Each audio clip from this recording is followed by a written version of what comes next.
Miguel Rivadeneira. Los protagonistas, las entrevistas, la búsqueda de la verdad. Miguel Rivadeneira, en la revista de opinión Democracia.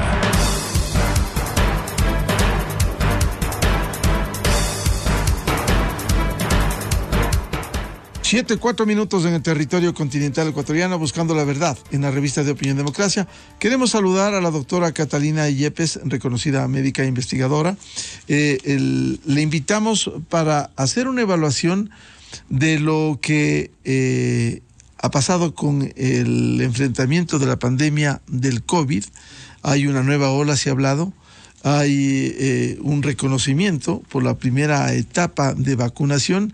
Sin embargo, conforme se iniciara con la primera dosis hasta el segundo refuerzo, es decir, la cuarta dosis, ha ido decayendo la concurrencia para administrarse las dosis contra el COVID-19.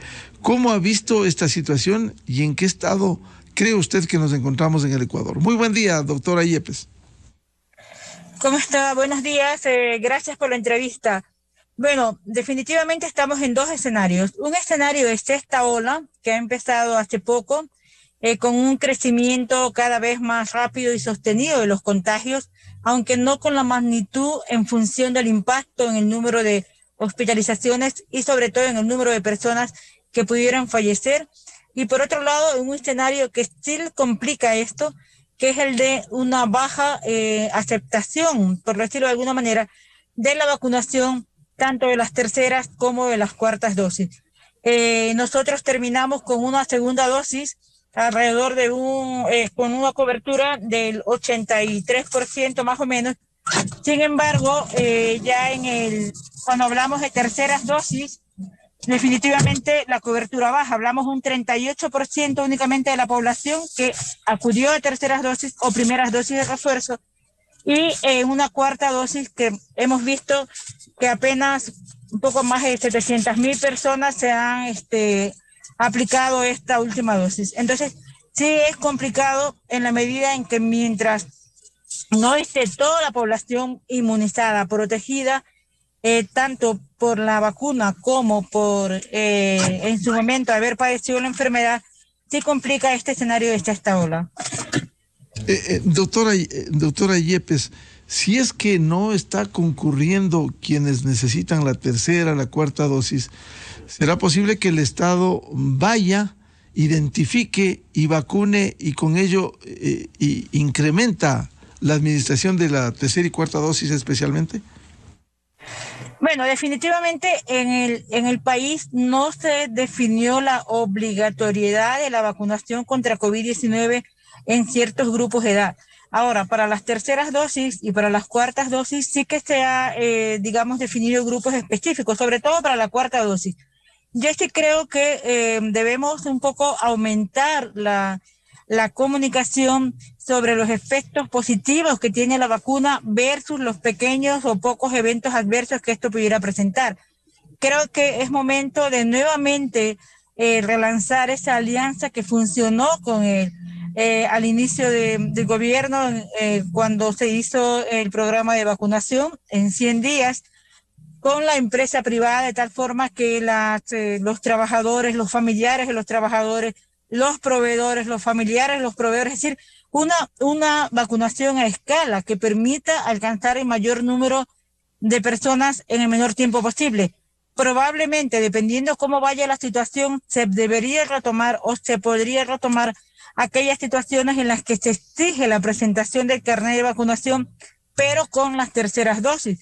Y una presentación de carnet de vacunación que además sea comprobada, porque llegó un momento en que uno simplemente sacaba el carnet, pero la persona que estaba en la puerta, pues no es que lo revisaba, ni mucho menos, ¿no? Pero este tipo de situaciones, por un lado, favoreciendo nuevamente esta vacunación en grupos cerrados, población cautiva, que son la mayoría de las personas que trabajan, y por otro lado, pues, como le digo, implementando nuevamente esta obligatoriedad de la presentación del carnet de vacunación en diferentes sitios, tanto públicos como privados. Eso favorecería rápidamente la vacunación en un contexto en que los casos están aumentando, lo cual también aumenta la percepción del riesgo, genera temor en la población, y esto también favorece que acudan a los puntos de vacunación. Ahora hay que estar conscientes, doctora Catalina Yepes, que si no hubiese habido el éxito inicial dentro de la vacunación, estaríamos quizás hablando de otras condiciones como otros países en donde la tasa de mortalidad seguiría alta por el contagio del COVID-19. Hacer conciencia de que esa vacunación masiva ha permitido este momento, por cualquier repunte o nueva ola, ya no hay los resultados anteriores precisamente por la eficacia de las vacunas. Claro, definitivamente es innegable y nosotros tenemos una ventaja en medio de todo esto, perdón, y es que vemos el comportamiento que se da en otros países, como en el caso de países de Europa, donde ingresan las olas antes que en Ecuador, por ejemplo, y donde vemos el impacto de la vacunación. Definitivamente la vacunación evita que la mayoría de las personas tengan un cuadro de COVID-19 con complicaciones graves que, por supuesto, luego hace que tengan que acudir a un hospital. Y también evita que personas mueran a consecuencia de COVID-19.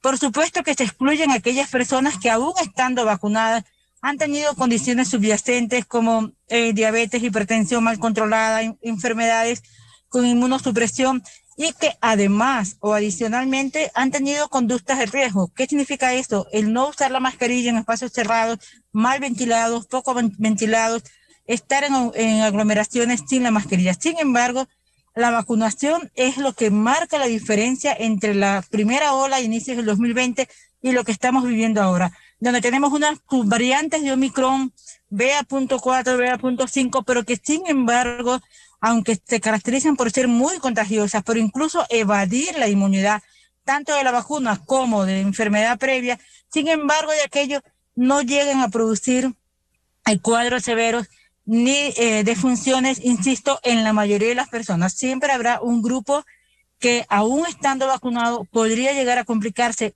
y o morir precisamente por las condiciones que mencionaba anteriormente. Pero definitivamente la mejor decisión es vacunarse. Doctora Catalina Yepes, si bien el manejo de la vacunación en este gobierno ha sido exitoso, si no hay la concurrencia para las dosis de refuerzo, no se corre el riesgo, si existen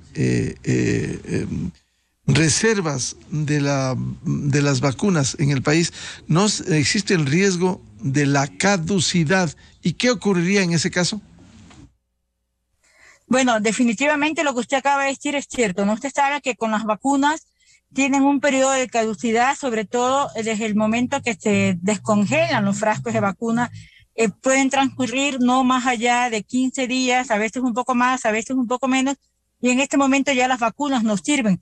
Pero esto es importante, la concurrencia. Tenemos en el caso de la vacuna Pfizer, por ejemplo, que debemos esperar entre 6 a 10 personas para poder abrir un frasco en un punto de vacunación. Y si solamente va una persona o dos, probablemente debamos vacunarlos, porque es su derecho y es lo que queremos. Pero dejamos de vacunar a 6 personas más o a 8 personas, y cuando ya queramos utilizar el frasco, ya habrá caducado. En este momento hay suficientes vacunas en el país, la población debe acudir a vacunarse. El momento en que tenemos una inmunidad que va descendiendo, porque ya la efectividad de la vacuna, pasado los 4 o 5 meses, empieza a decrecer un poco, y en un contexto que falta mucha población por vacunarse, el riesgo de esta presencia permanente de sus variantes, de nuevas variantes que vayan surgiendo, sigue siendo alto. Entonces no esperemos estar en un escenario no solo de transmisión alta, sino además de poca disponibilidad de vacunas, no porque no tengamos la vacuna, sino por lo que usted acaba de decir, que las vacunas tienen un tiempo de vida y sobre todo un tiempo de uso posterior a su proceso de descongelamiento. Por eso insisto, hago un llamado a la población, hay que vacunarse. Aquellos que no se han puesto la tercera dosis, favor, vacunarse. La mejor decisión para sobrevivir en esta pandemia, que todavía no ha terminado, por más que querramos verlo de esa forma en algunos países, es vacunarse. Doctora Yepes, y de aquí en adelante, luego de las 2 dosis de refuerzo, ¿cuál debiera ser la dinámica, así como ocurre con otras vacunas como contra la influenza, que anualmente se lo hace? ¿Cómo debiera procederse a futuro? Bueno, definitivamente algo que nos ha enseñado COVID es que no termina de sorprendernos, seguimos estudiando, seguimos avanzando y hasta ahora parecería ser que vamos a requerir de una vacuna o una dosis adicional cada cierto tiempo, que pudiera ser semestral o que pudiera ser, como usted bien lo dice, en el caso de la vacuna influenza de periodicidad anual. Probablemente vayamos a esto, pero sin embargo todavía todavía lo seguimos investigando en el mundo, pero ya vemos que se empiezan a relajar ciertas medidas, las variantes empiezan a resurgir o a mutar el virus, y eso pues favorece la continuidad o la persistencia de la transmisión. Y probablemente es lo que lleve a la decisión de mantener una periodicidad al menos anual de una dosis contra COVID-19. Y la comunidad científica, doctora Yepes, deberá ir perfeccionando la calidad de las vacunas para que sean más eficaces debido al aparecimiento de las nuevas variantes. Por supuesto, y es que hay algo que hay que tener súper claro, ¿no? Normalmente las fases de desarrollo de una vacuna puede tomar hasta 5 años. Sin embargo, en el contexto de la pandemia desarrollamos una vacuna en menos de 1 año. Y luego han existido varias vacunas que están disponibles en los países. Y por supuesto que se habla incluso de la producción de una vacuna que pueda abordar todas las aristas que tiene el virus, por decirlo de alguna forma, lo cual impida o le quite o le elimine en parte su capacidad de producir enfermedad. Entonces yo creo que vamos en este camino también. ¿Cuál cree que deben ser las prioridades de este momento para seguir enfrentando a la pandemia? Que si bien el nivel de contagios ha tenido un repunte, el nivel de mortalidad ha bajado. ¿Cuál debieran ser esas acciones? ¿Seguir usando mascarilla como usted está usando este momento, al menos en espacios cerrados, doctora Yepes? Sí, definitivamente creo que el tema de la mascarilla no debió dejárselo. Creo que la responsabilidad individual debe mantenerse. Creo que debemos cuidarnos por nosotros, por los nuestros y por un tema solidario con las demás personas. Sin embargo, la recomendación es mantener el uso de la mascarilla en espacios cerrados, mal ventilados, poco ventilados, y cuando estamos en el exterior, pues si tenemos aglomeración de personas alrededor. Importante también la desinfección de manos, no solamente por COVID-19, sino por el riesgo de la viruela símica o del mono que ya tenemos en el país, al menos en Guayaquil. A propósito de ese tema, doctora Catalina Yepes, ¿cómo ve este primer contagio que se ha detectado de la viruela del mono y los niveles de afectación, los niveles de mortalidad de esta viruela del mono?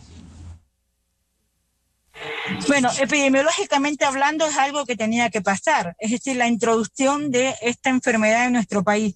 Recordar que ya a nivel mundial tenemos al menos 57 países con casos, se han superado los 6.000 casos en el mundo. No tiene el comportamiento de COVID-19 precisamente por un periodo de incubación muy largo que puede llegar hasta 21 días, lo que favorece o no favorece en todo caso la transmisión rápida que en cambio tiene COVID-19. Perú tuvo hace poco, anunció 16 casos de un momento a otro, y por supuesto que era inevitable que llegue. Lo que se sabe, un paciente, una persona de Guayaquil que viaja a Loja, que tiene contacto con terceras personas y que luego regresa a Guayaquil ya con la sintomatología. Desde el punto de vista de severidad o gravedad, hasta ahora los casos son casos leves, que sí, que toman por lo menos 2 semanas, a veces un poco más, la recuperación completa, no llevan a la muerte.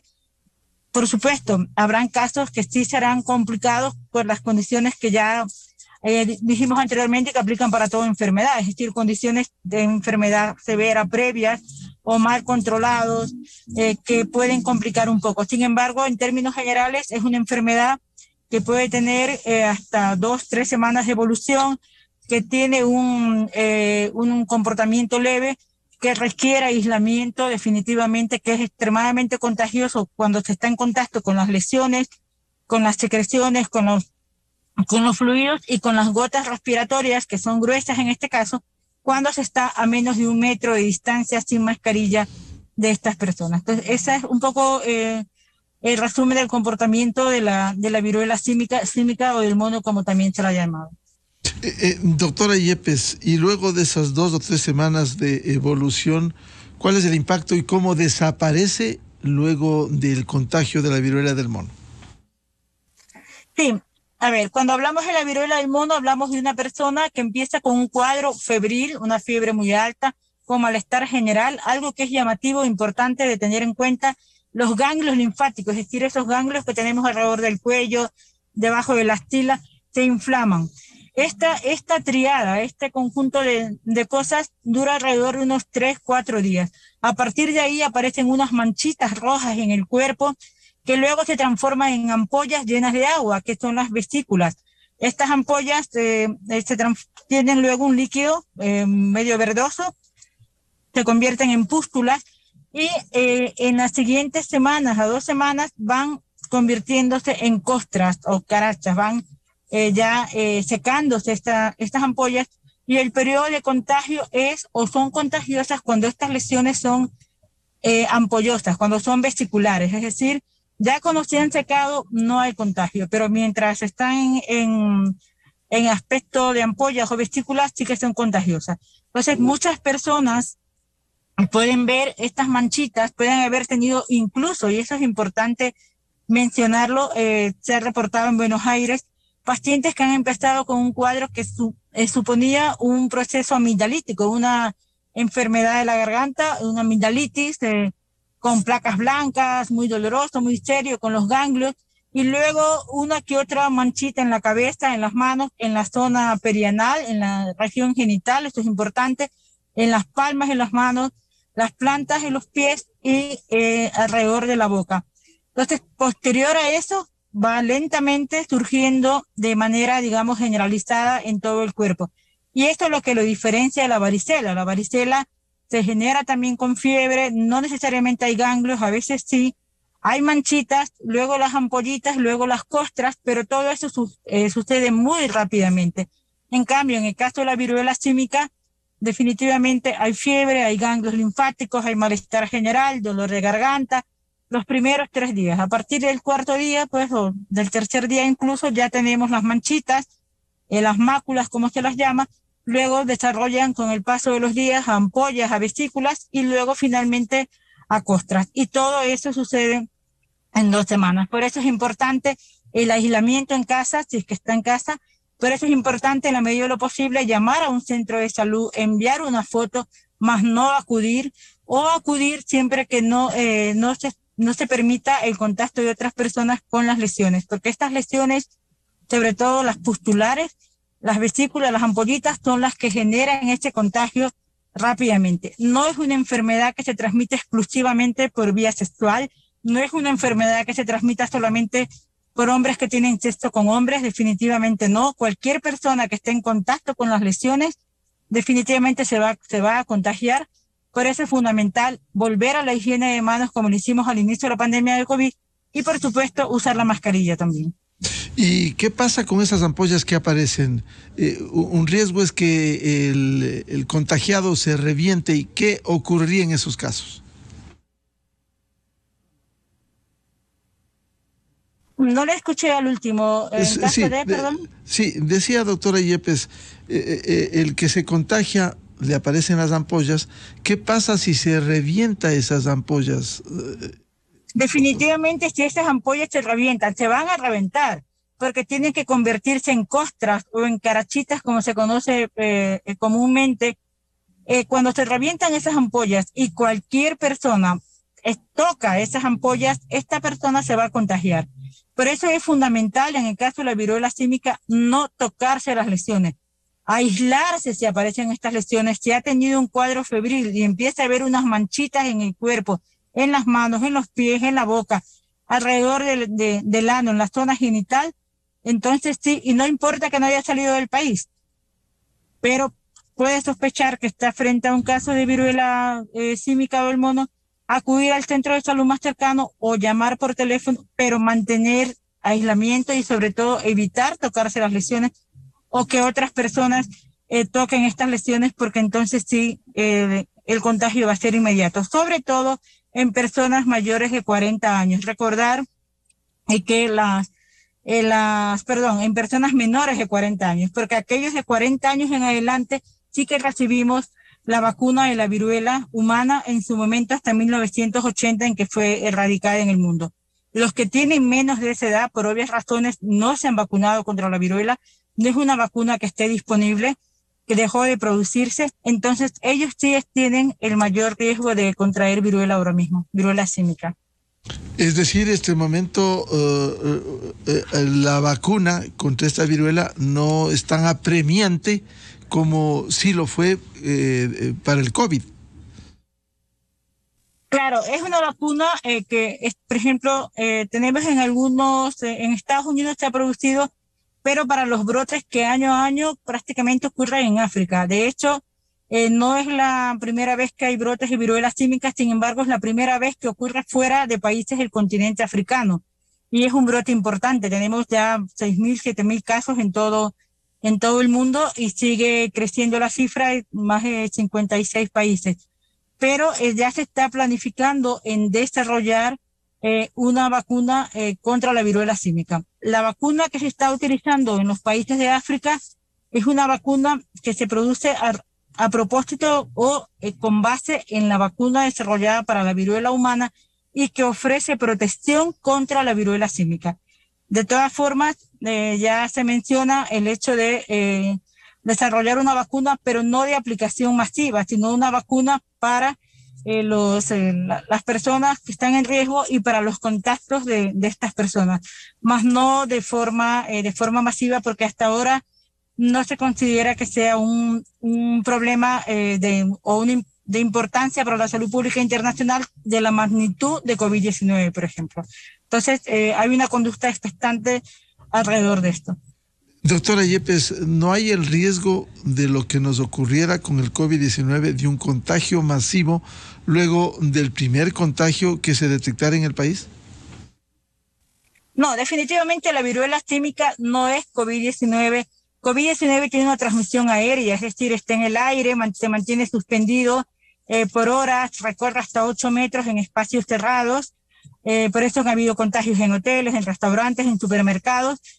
Su velocidad de contagio es alta. Por cada persona contagiada pueden contagiarse 4.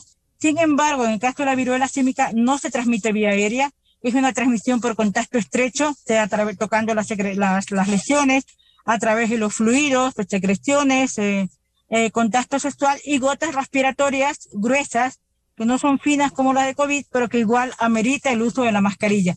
Estos son los mecanismos de transmisión. Su periodo de incubación tan largo, que son de 5 a 20 días, que es diferente al caso de COVID-19, que puede ser hasta 48 horas, también es la diferencia de COVID, y eso hace que definitivamente la transmisión sea mucho más lenta y favorezca también una adecuada y una rápida contención de la enfermedad.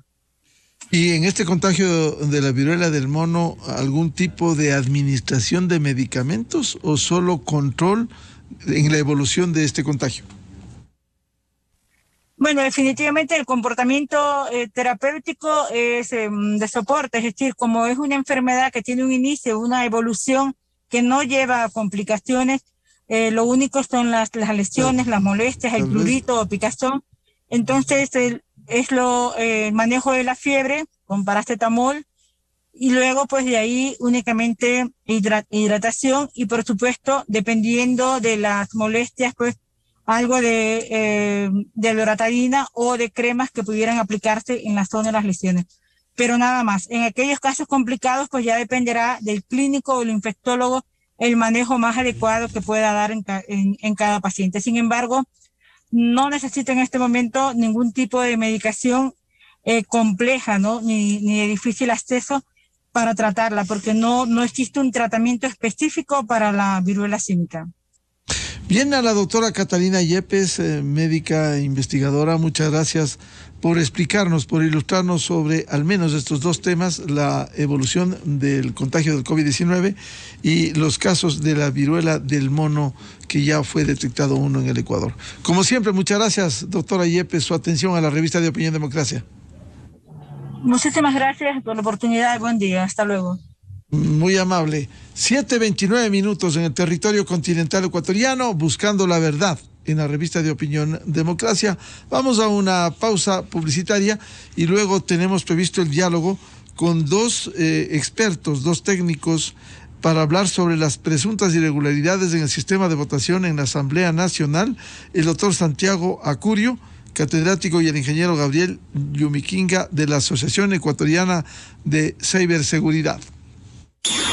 Miguel Rivadeneira en la revista de Opinión Democracia. Inicio de espacio promocional y publicitario. Richard Carapaz sabe lo que significa el esfuerzo. Para alcanzar el éxito enfrentó un camino lleno de obstáculos, enfocado siempre en llegar a la cima, superándose kilómetro tras kilómetro para cruzar la meta. Y en ningún momento dejó de luchar, dejó de pedalear. El esfuerzo te define. Banco Pichincha, en confianza. ¿Qué le dirías a tu yo futuro? Que no sé qué hacer.